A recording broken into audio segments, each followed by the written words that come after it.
This section we talk about the average value of a function. So let's start with an example.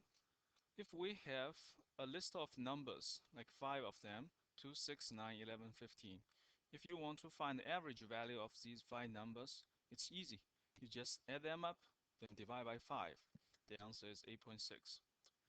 But the question is, if we want to find the average value of a continuous function, like 6x minus x squared on 1 to 4, maybe this function represents the temperature of Hartford area from 1 to 4. How can we find the average of that? So it's impossible like before, we add up all these values and then divide by these values because there are infinitely many of them, right?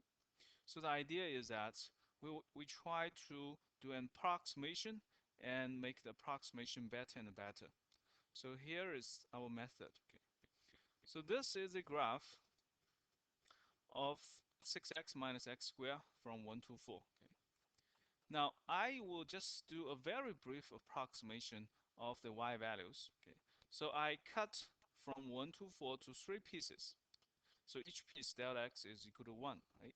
So if I pick the left hand points, so these are my 3 points, 1, 2, and 3. So I find their corresponding y values and then average them.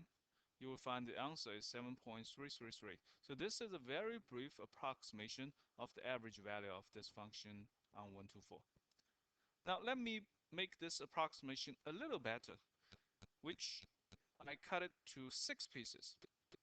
So each piece will be only 0.5, right? So now I have 3 more points.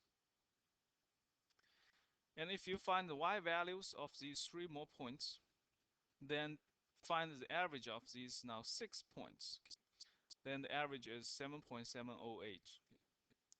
Now you want to continue this process to make it a better approximation. So I cut to 30 pieces. So each piece will be 0.1. So now you have many points here. There are 30 of them.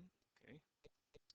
So you find the average of these 30 points, 30 numbers, and then the average is 7.948.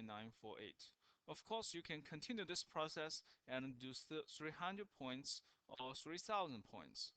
And if we observe these answers, okay, we find that the larger of n, okay, so it should be like the better of the approximation, and the answer will be go closer and closer to seems 8, but we are not certain because maybe it's 8.1 or 8.2. We are not sure. So how can we get a general formula that to check if it is correct or not, right? So let's go back, and we want to find a general formula for any function f of x on any closed interval from a to b. What's the average value of that? Okay. So now let's cut again the interval from a to b to n pieces, right? So each piece will be delta x, right?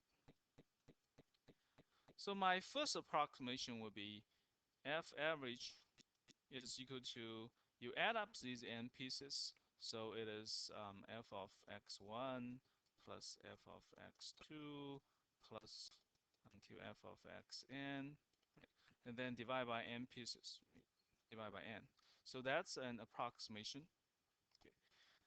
So if I write in sigma notation, so that's sigma of f of xi over n, right?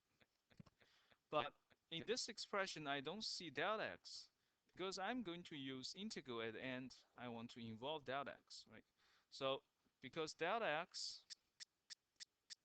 is equal to b minus a over n, right?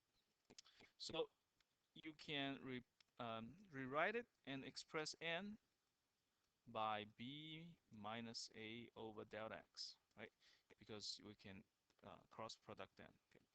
So now if I put this into here, right, then you get the expression f average is equal to sigma of f of xi over n is b minus a over delta x, which you can flip it over because divide by a fraction, you get 1 over b minus a sigma of f of xi times delta x, right? Because if you flip them over, you b minus a is in the bottom, delta x goes up here. Okay. So now the next step is I just let n run from n go larger and larger and larger, right? So if I let the limit as n approach to infinity for this expression,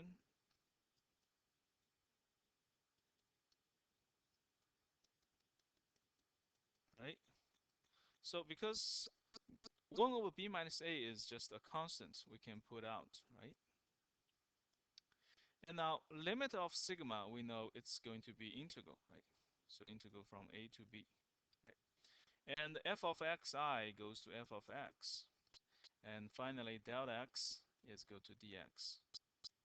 So this is a formula of the average function, average value of any general function f on a closed interval from a to b. Okay, so that is 1 over b minus a, then integral from a to b f of x dx. So this is a pretty simple formula. Okay, now let's apply this formula to solve the problem we just discussed a moment ago. Okay, so we want to find what's the average value of this 6x minus x squared on 1 to 4. So we know that in this example, a is equal to 1, right? B is equal to 4. So now let's apply that formula. F average is equal to integral, no, 1 over b minus a, which is 4 minus 1, right? So then integral from 1 to 4, f of x dx. And you plug inside 1 over 4 minus 1 integral from 1 to 4, f of x is 6x minus x squared dx. Okay, so the first term is 1/3. The second term, we can put it into the KID9. We find that integral is 24. So the answer is 8, which is the average value of this function. So it seems that it confirms our guess from that approximation process from 7.333 to 7.80 something, then to 7.9 something. Now, if n is infinitely many pieces, it should be exactly 8. So that formula is how we find the average value of continuous function on closed interval.